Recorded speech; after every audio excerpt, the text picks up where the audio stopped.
Ballpark Nation presents. Welcome to Go Astros, your look at the two-time World Series champions from three guys who have been here since Art Howe had hair. How long does it take for anticipation to set in when you're just a few seconds late from going live? We're answering that question today on Go Astros.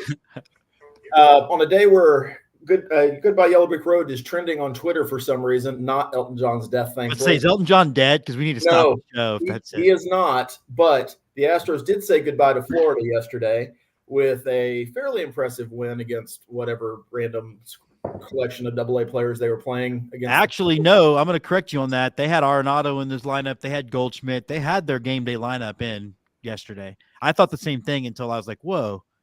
All I know is it took Hunter Brown 80 pitches to get 13 outs, which was not great. Anyway, the Astros have said goodbye to Florida. We're saying hello to Brian Arbor and to James Christopher. As always, I'm Andy Tomchesson, one of the co-hosts on this program. And we're talking all things Astros. And as an Astros podcast will do, the first thing we're going to talk about is Shohei Ohtani. For those of you who have been ignoring every piece of media, whether it's Twitter or ESPN or whatever your go-to source is, Shohei Ohtani is in a little bit of I don't even think hot water is the right term. I think it's just a storm of consternation, I like to say. Pickles and also a good one. Jim, can you give us kind of the lowdown on what's going on? Well, it's funny because when I first saw the story, I didn't paid no attention to it because it just seemed like the story was that the Dodgers had fired Ohtani's interpreter. And then it got into the concept that he had a gambling problem, to which Ohtani had lent him $4.5 million, which means I really want to be best friends with Shohei Ohtani. And then the story comes out from different people that no, he stole the money. And then the story came out from the interpreter again saying, yes, I lied earlier. I did steal the money. So he's supposed to talk to the media today. To say that the situation is fishy is an understatement. I know we're going to talk about it in a minute. I don't, for one, think that Ohtani has a secret gambling problem. I think he has a didn't want to tell the truth about what was going on problem, but it's definitely an issue. And of course it raises the question, because gambling's the third rail of baseball. You touch it and you're dead. Are we going to see an honest investigation from Major League Baseball about its current cash cow, or are we going to see a Boston Red Sox style investigation? That remains to be seen. Brian? Yeah, I mean, so we have sort of two stories here. One is that the guy got in debt and Ohtani paid his debts for him. And the other is the sort of theft story. And, which is right? Well, what's interesting is the initial story was pitched by Ohtani's crisis communications team, who we should fire. I need one of those. Yeah. Well, we all need one, but we need good ones because they apparently didn't check with the lawyers because they had Ohtani admitting to federal crimes and to suspendable actions in baseball, which is part of why the sort of massive theft thing is, one, if you look at it, very carefully worded, because who did he steal from? Who did he deceive? It's implying that it's Ohtani, but it's not actually clear that that's the case. Again, this is the difference between, PR people will tell you to admit everything, and lawyers will tell you to don't admit the illegal stuff, make them prove it. And there seems to be a conflict here, but it does sort of lend credence to the idea that probably the first story is the right one, that Ohtani will inadvertently do crimes for you because he's that good of a friend. Yeah, it's none of us know, and I personally don't have any idea what the actual truth is, and I doubt we're going to get much clarity from the press conference that's going to happen in a couple of hours, because I'm going to guess that's going to last about 89 seconds or so. Yeah. Short of a minute and a half. You better give a good performance or baseball's going to judge him. Well, that's kind of my issue with this whole thing is that, and you've seen it a lot on Twitter over the weekend, there is a modicum of smoke around whatever particular fire is going on here. And if it turns out that the translator is the guy that was stealing, or Ohtani has a gambling problem, or something in between, there's no proof, but there's a lot of smoke. It's analogous to me, a situation that one of our favorite Astros, Jose Altuve, has had to deal with for the past, 5 years, with the sign stealing scandal. And it's specifically the buzzer piece of that from 2019. Altuve was clearly on the team in 2017. He participated, albeit minorly, didn't want to participate in the whole trash can banging thing. 2019, we beat the Yankees in Game 6 in a dramatic walk-off home run, and all of a sudden, everybody in New York media believes that confetti turns into wearable buzzers, wearable technology. And there's less proof of that than there is of whatever's going on with Ohtani. And I don't think there's a lot of proof going on with Ohtani, but it's very interesting to me how every media outlet was allowed to run with Altuve being a mastermind criminal who fabricated a tattoo to prevent people from finding out a buzzer. Let's not talk about the edited video and other things that happened. But Ohtani, there's actual money loss. There was an actual termination of an employee for malfeasance. Seems to go, I'm guessing is going to skate free from this. It's also interesting from the standpoint that earlier this year, or maybe last year, Ohtani was implicated with FTX and tried to get out of it. I forgot about that. Yeah. Tried to get out of it by saying, well, I don't speak English, so I shouldn't be held liable for anything that happens in English, basically, or English-speaking states. That's so that part's interesting to me from an Astros perspective, and it's why we're talking about it. I think it'd be disingenuous not to talk about. But the question I have for you guys is, if Ohtani had re-signed with the Angels, would he be getting the same protection from some corners of the media that he's getting as a member of the Dodgers? So I'm going to push back a little bit on Andy on sort of 2 points here. One is, not everybody in the media ran with the buzzer thing. It was a handful of sort of internet people who did, and it got picked up by some people. But in general, the media ignored the story. And part of our frustration as Astros fans is there's an accusation out there. And look, this is in general this is the case in political media. This is the case in all sorts of other media. There's an accusation. We can't prove it's untrue. We basically know it's untrue. It's hard to run stories on that. We'll just stop talking about it. And so there are ways in which that works sometimes. And there are ways, like in this situation, where the accusation's out there, and we know people who we see people who believe it, and we know it's not true. It's also really hard to disprove the negative, and also it's not worth a lot of our time. I'm going to push back on you real quick, Brian. So, yes, major baseball reporters did not repeat verbatim the story, but enough of them retweeted it saying this is hypothetical or a possibility to allow people to give it credence. They gave it credence without having the spine to actually give it credence. And that you cannot, the minute Jeff Passan tweets an article, which he did several times, saying, well, here's a theory people have, without dispelling the theory until way later, he's as culpable to spreading that as anybody else. Well, and you still have people who haven't dispelled the theory. And I agree that not every baseball journalist ran with this story. But enough big ones gave it credence. But Buster Olney comes to mind as somebody who still stands on the idea that this happened, and it just can't be proved. Dan Clark, I have no idea how big a name he's is. He's not a serious journalist. But he thinks he is. That's important. And then there's, the person who will not be named on this show who sells Astros merch when they win, basically made a career of that. And so whether or not he's a serious journalist, he's somebody who has a lot of sway in this. Here's my general sort of thought on this that applies sort of broadly, which is general thought. Okay.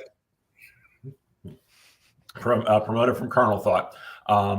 Just journalists are prisoners of sort of what public perception is.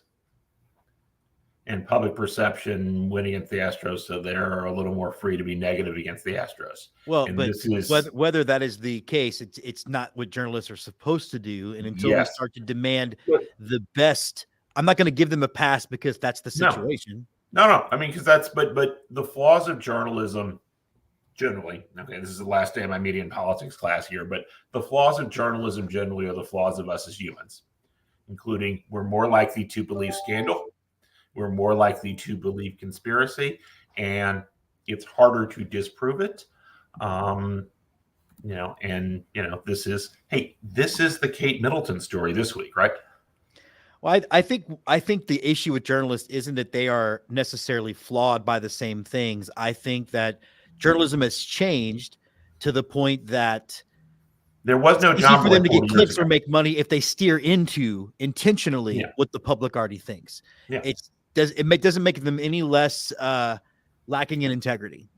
Well, William Randolph Hearst is loving that we're having this conversation. Believe me, father of yellow journalism. For those of you who have not taken a Comm 101 class, but the question still remains. Let's hear to Joseph Pulitzer, who found the best reputation washing ever. My question still remains, though. If Ohtani wasn't a member of one of the premier franchises in Major League Baseball, and I think the Dodgers have that level of protection that the Yankees have, would Ohtani be getting as much cover as he's getting? And to be fair, I think there are people asking the right questions. I just think there's some cover being given and some benefit of the doubt being given that aren't given to other players and other teams. I would argue Ohtani's a bigger star than his team. And that was clearly the case last year. And so I think it would be similar. We're not in that alternate universe, so I can't prove that, but that's my guess. Okay.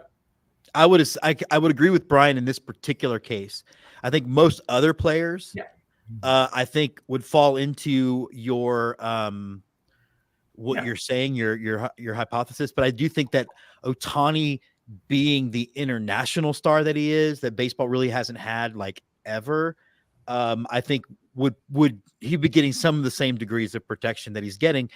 And again, I don't even necessarily think that he did anything wrong. I just don't think that the story, it smells to high heaven, and we're not going to get the actual truth to it. He wired money. If we believe the original story, he wired money to an illegal bookmaker. That's federal crime. Okay. Not a big one.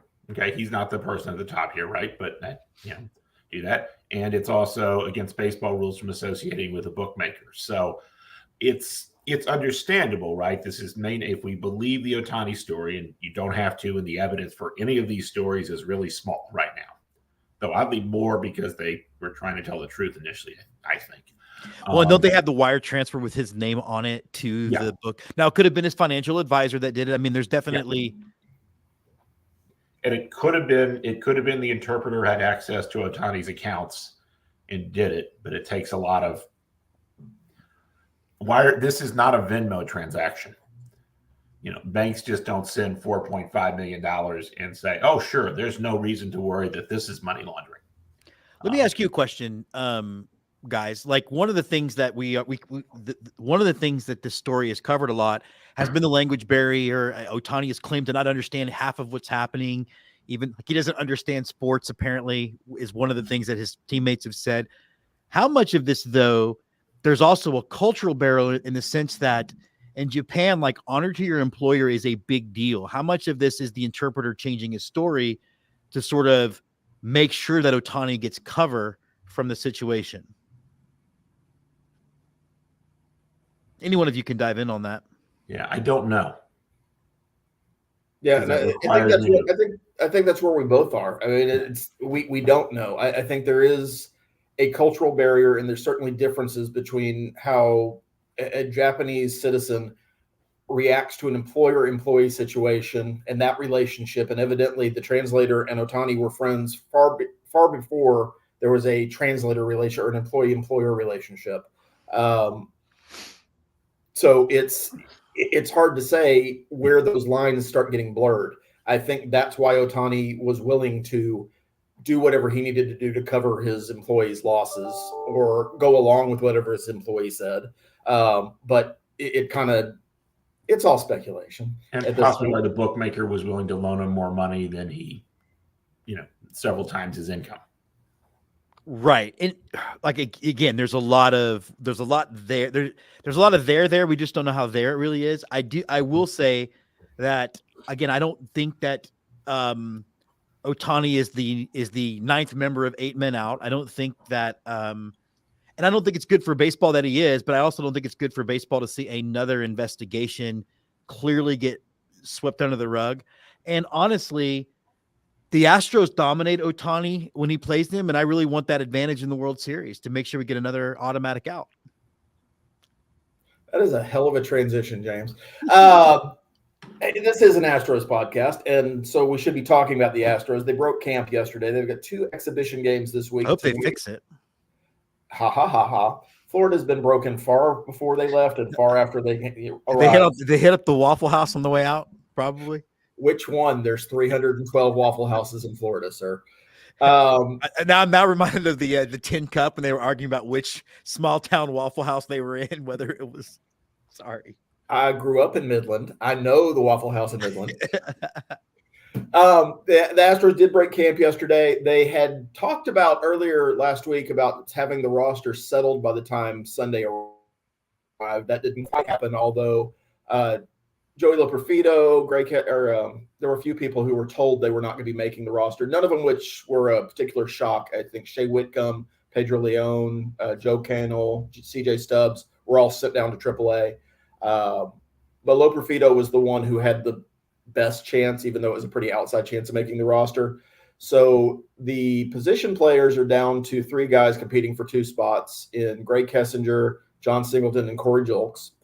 And then the bullpen is still a little bit unsettled because you have 3 guys competing for potentially 1 spot if you assume that Seth Martinez and Brandon Bielak made the team. And we don't know yet. And that's Parker Mushinski versus Taylor Scott or Luis Contreras. So impressions of camp. What did we learn? What did we not know?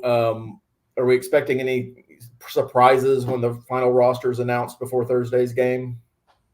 I'll start with Brian on that. Yeah, the first thing is that our pitchers got injured.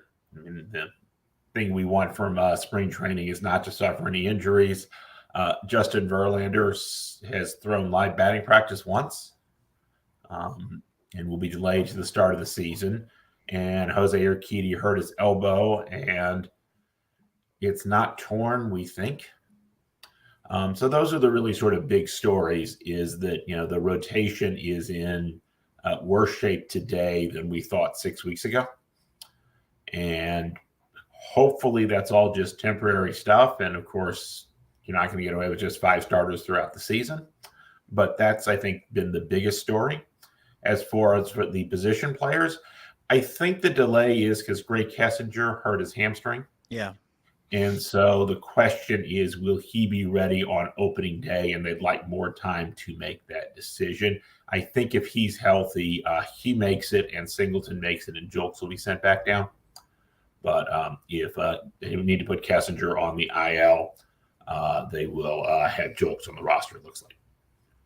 Yeah, I think for me, despite the fact that Verlander was a little slow getting started and Urquidy's maybe elbow injury, it's obviously less injury riddled than last year, basically with the injuries to particularly Jose Altuve. So to me, it felt like we came out of this camp a little bit better than we did last season, which I think is obviously is an improvement. It also seemed like the guys who we need to hit during spring training, and oftentimes that doesn't happen.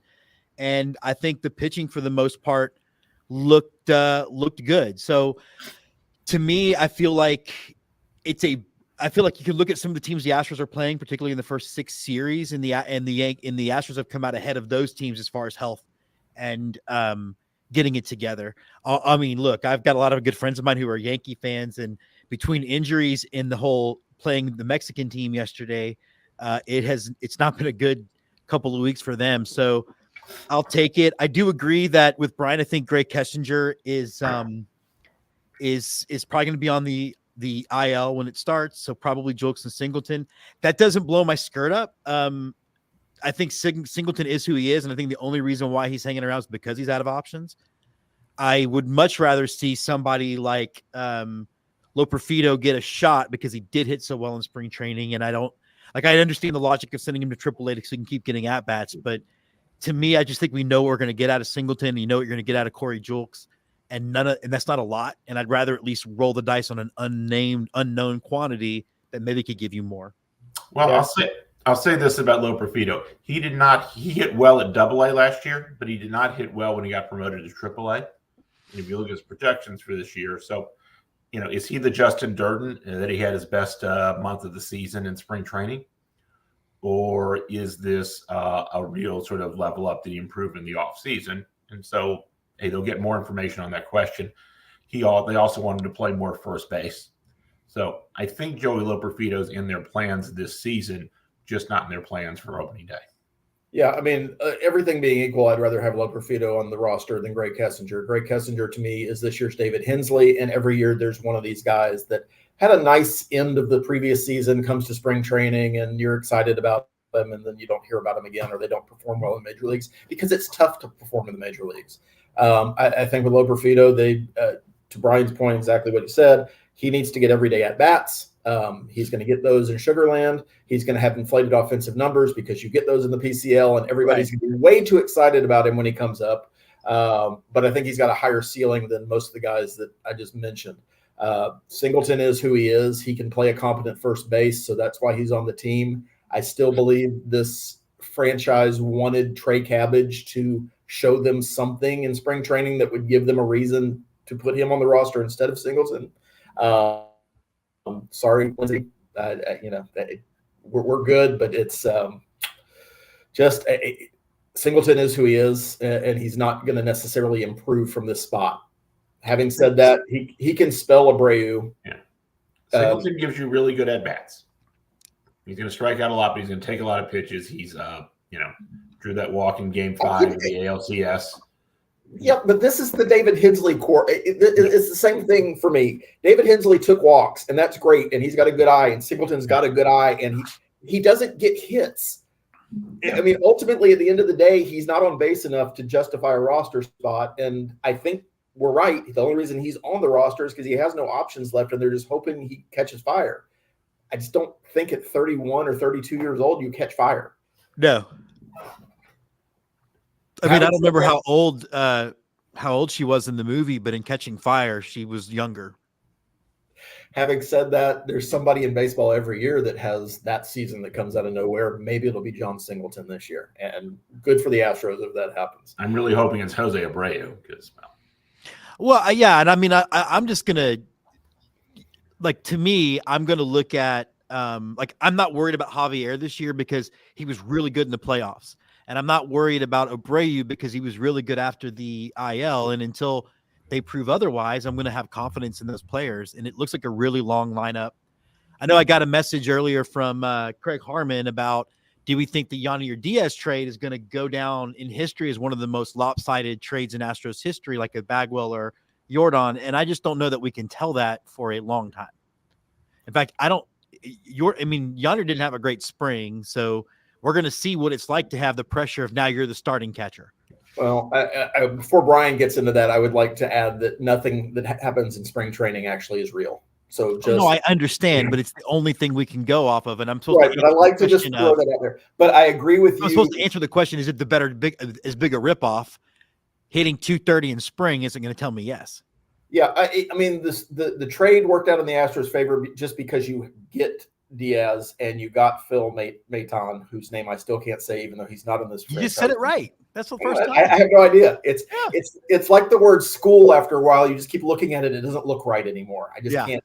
Anyway, either way, you got productive production out of those two guys at all, more than you were going to get out of Straw, who has basically been replaced by Myers. All of that's fine. It's a win for the Astros. Diaz is an interesting case in that I don't think anybody, especially in fandom, understands what the demands of being an everyday catcher are. And an everyday catcher is a different animal in 2024 than it was in 1986 or 1996 or even 2006. If he can catch 120 games, that will be a giant leap in playing time for him, a giant leap in playing time for behind the plate. I'm very encouraged by Victor Carantini and what we saw out of him in the spring and his track record, that as Diaz finds his way, we're not going to have a big drop-off when he needs a day off to shake off a bad stretch, which we saw him have a few times this past year. But it's a better catching situation this year than it was last year for certain. And I think it's exponentially better. I think because I think whether we want to admit it or not, Maldonado was also starting to fade defensively. I think it's a much better situation than what we were in last year. The White Sox disagree with you. Yeah. Didn't they send down Corey Lee for him? They did. Poor guy. You know, if you can't trust the White Sox player personnel decisions, you've been watching baseball for a long time.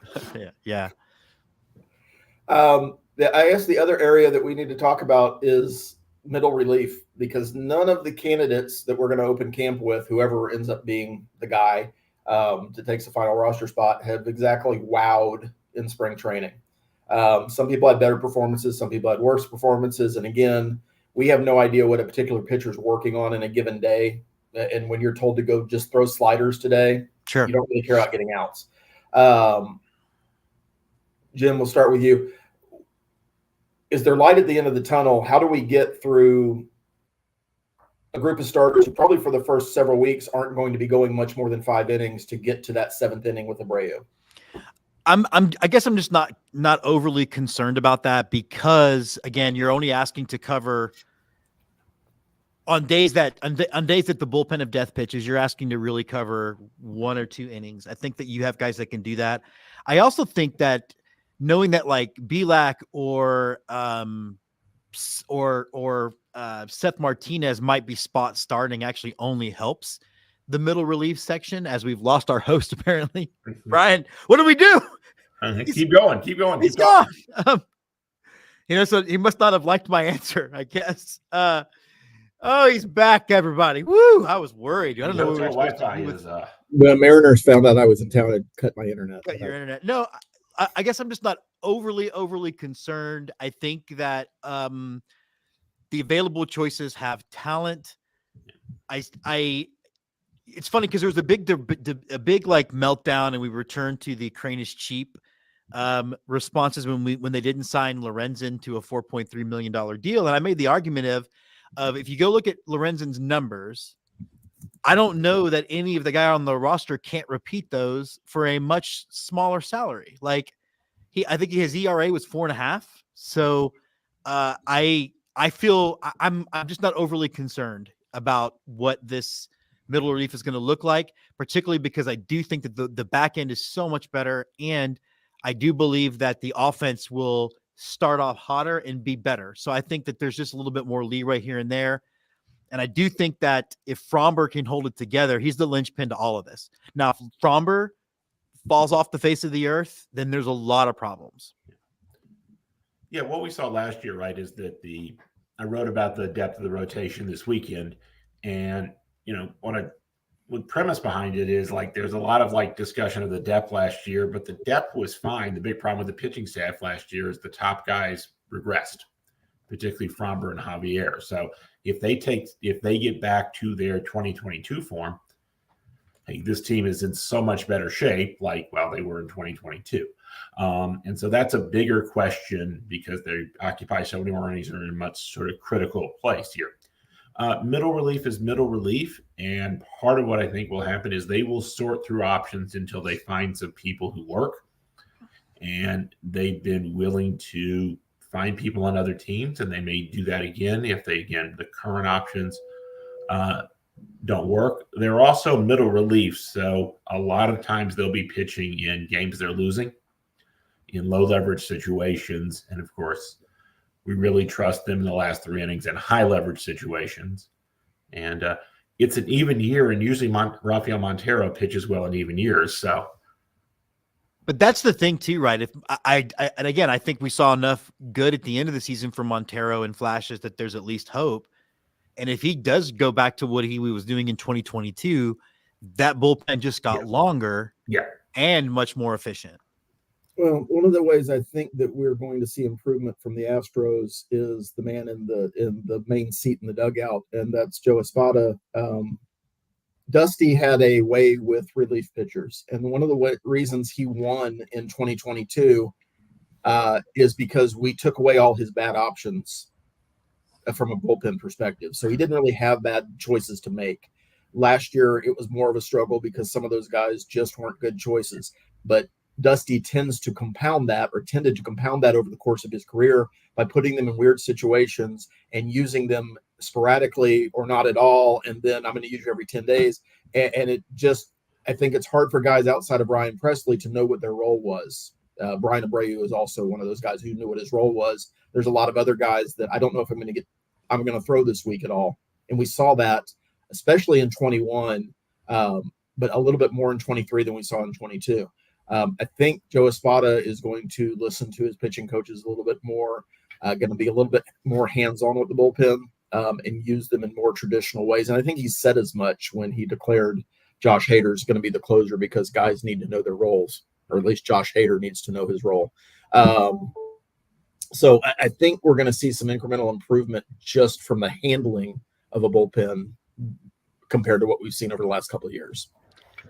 I just love the fact that we get straight answers about injuries. I mean, how refreshing has that been to have him actually get up there and talk instead of stories about Hank Aaron?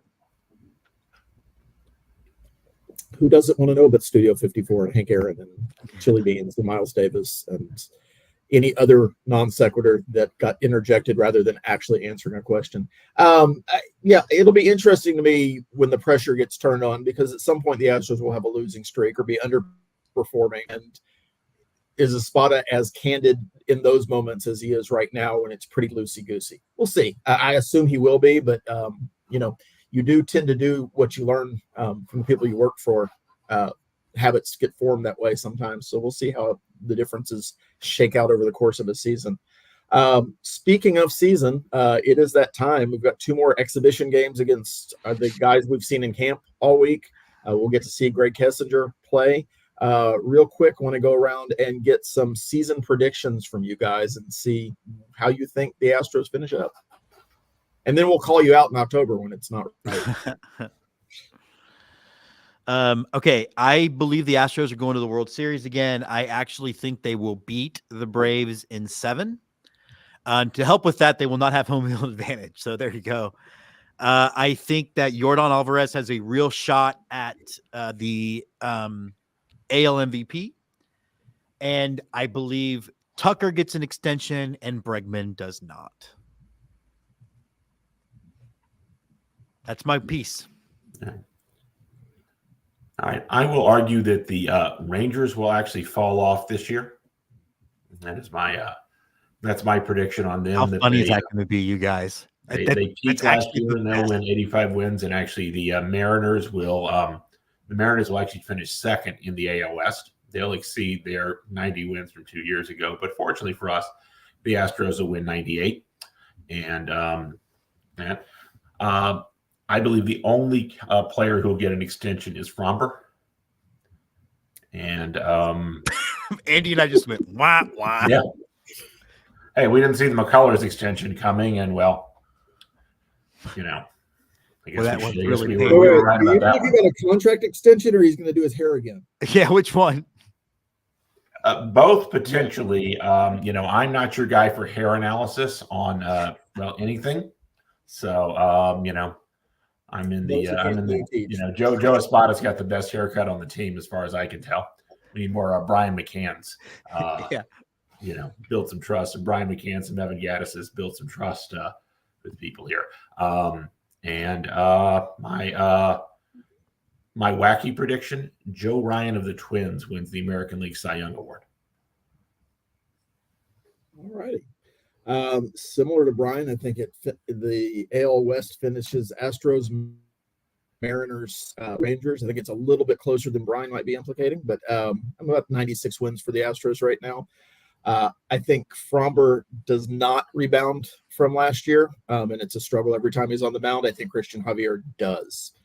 Is that because I bought a Christian Javier World Series jersey 2 years ago? Yes, it is, but that's as good as any other analysis that I have to provide.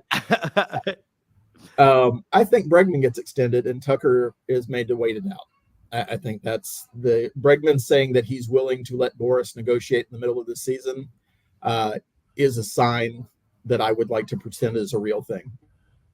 I think Bregman is going to be harder to replace for this team than a corner outfielder, even a very good corner outfielder in Kyle Tucker. And as far as wacky prediction, and I even came up with this and kind of just lost my mind, I think that Joey Loperfido is on this team by the end of June and does not go back down. All right. But he's playing. You know, it's funny about the Bregman thing. I do think that, and I know Brian doesn't like intangibles on this show, and I'm all about them. It's okay. I can't do math, Brian. I do think, though, if you're looking at what matters more to the balls of the Astros, it's definitely Bregman. And I think I do question how many times you can lose a vocal leader in rebound. And, you know, I don't know. Maybe that's enough to get Jimmy Crane interested. Cheap Jimmy Crane? Skinflint Jimmy Crane? Jimmy Crane. I will say this on Jim Crane. I have a piece coming out tomorrow that sort of looks at how Jim Crane has become the real pivotal man in the Astros front office. It's kind of my most state of the Astros article I'm doing this off season. So please look at that when it comes out. I am looking forward to now mentally replacing Jimmy Crane with Jim James every time I think about him now. And I'm going to look forward to Jim Crane's business book coming out after being translated into Japanese and then translated back into English. Okay. Jimmy like donkey. I can't wait to see that either. Do you have us winning the World Series, Andy? You didn't say that. Oh, I always hate to make that prediction. I think the National League is going to be really interesting because you have two teams that you think should be just dominant in the Dodgers and the Braves, and baseball rarely works out that way where you actually see them in October. So I kind of think the Phillies are going to make a return to the World Series. I hope the Astros can survive Citizens Bank Ballpark. It's such a huge home field advantage. I am thinking you're getting a rematch of 2022. I don't know how that's going to turn out, but I think the Astros continue their ALCS streak and continue their every other year of making the World Series kind of run. So that's where we are. Okay, the playoffs are a crapshoot, so I'll pick, I don't know, the Reds to win the World Series. Sure. 2 wins in the regular season, and then they go, 12-4 somehow. Yeah. All right. I think we've reached our time. We're 38 minutes and 26 people are actually watching. So that's a thing for us. Thank you, everybody. Thank you for watching, everybody. Yeah. 2 more meaningless games and then 162 games to overreact to. That's all we have for Go Astros. Hey, real quick, a shameless plug. Look, I'm selling my Rangers tickets. I don't want to put them on SeatGeek so that way Rangers fans sit there, but I can't go and I can't let them sit there. So I think the price is fair. So hit me up. I think $100 for a Honda Club level seat that weekend's a good price, right? Sure. I mean, like SeatGeeks has them for 140 already. It's only going to go up. All right, just say Go Astros. So Go Astros. Right, James tickets, Go Astros. I'm not supposed to care about this, but if you care about Astros Twitter madness, I'm up against Spin, and he's winning, but is still claiming the whole thing's rigged, which is a tried and true political option these days. So go vote for him, I guess, so he'll feel better. Go Astros.